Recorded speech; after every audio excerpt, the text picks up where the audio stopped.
Chapitre 32. Tant que vous avez la lumière, ayez foi dans la lumière. Suite numéro 1.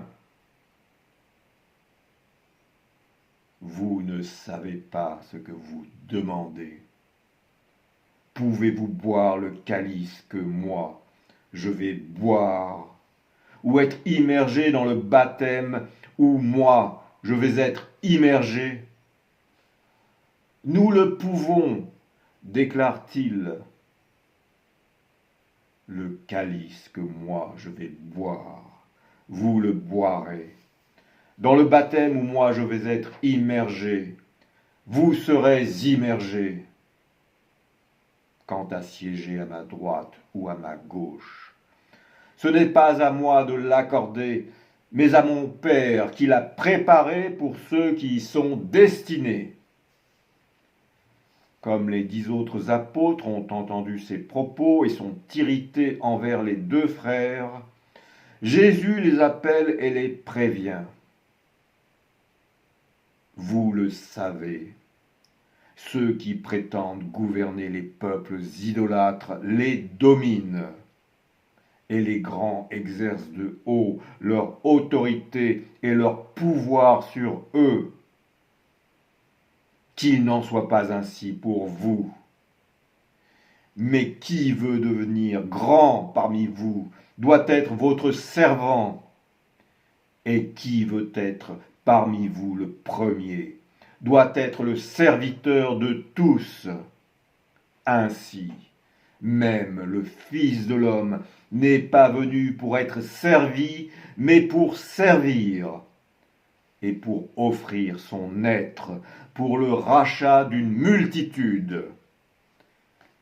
Ayant déclaré cela, Jésus quitte Jéricho.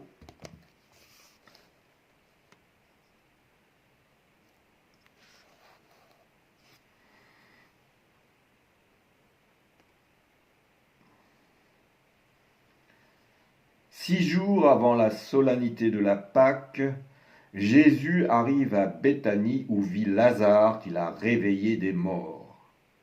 Là, dans la maison de Simon le lépreux, ils font pour lui un dîner. Or, au cours du repas, alors que Lazare est parmi les convives et que Marthe sert, Marie, leur sœur, vient tenant dans sa main un flacon d'albâtre de grand prix d'une livre de nard pur.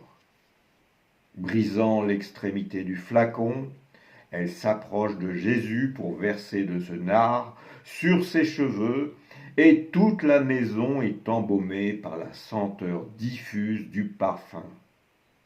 Puis, se baissant, elle en enduit également les pieds de Jésus qu'elle essuie de ses cheveux. Mais voyant cela, certains s'indignent entre eux. Pourquoi gaspiller ce parfum? Et ils murmurent en la critiquant durement. Alors Judas l'Iscariote, celui qui le livrera, dit : Oui, ne pouvait-on pas vendre ce parfum 300 deniers ou plus pour les donner aux pauvres? Or il dit cela non par souci des pauvres, mais parce qu'il est voleur. En effet, c'est lui qui tient la bourse et en détourne une partie. Mais Jésus répond : Laissez-la. Pourquoi la troubler? Elle a accompli une belle œuvre envers moi. Avec ce qu'elle avait, elle a agi. Les pauvres, oui, vous en aurez toujours avec vous, et quand vous le voudrez, vous pourrez leur faire du bien.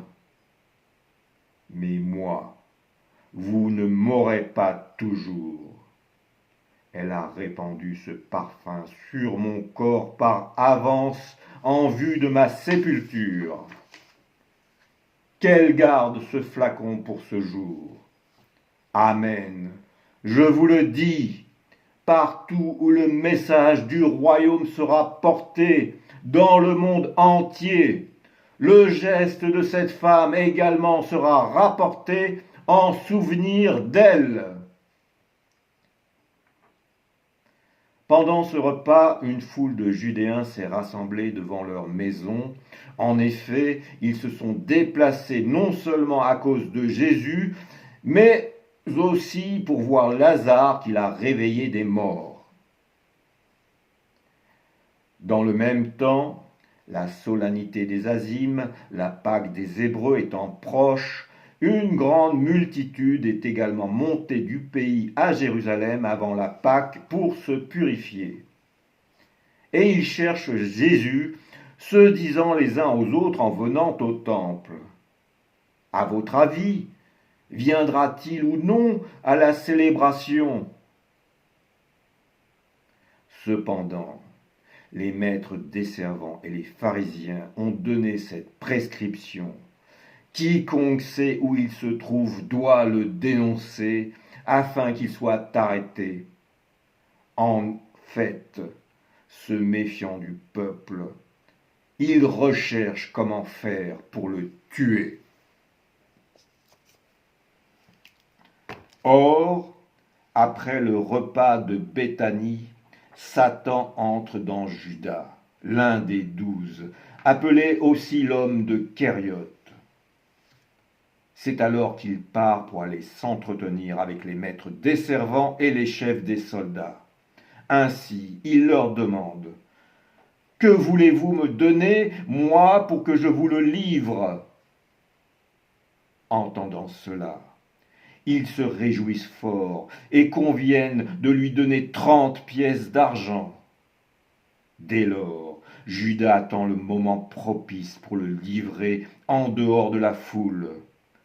De plus, les maîtres desservants se sont décidés à tuer Lazare, parce qu'à cause de lui, beaucoup de Judéens les quittent et ont foi en Jésus. Le lendemain, Jésus, accompagné de ses disciples, arrive aux abords de Jérusalem, atteignant Bethphagée au mont des Oliviers. S'adressant à 2 de ses disciples, il leur prescrit d'agir ainsi. Allez au village qui est en face de vous. Là, vous trouverez vite une ânesse avec un ânon auprès d'elle, sur lequel jamais aucun homme ne s'est assis. Déliez-les et amenez-les moi. Si quelqu'un vous dit quoi que ce soit, dites « Le Seigneur en a besoin ».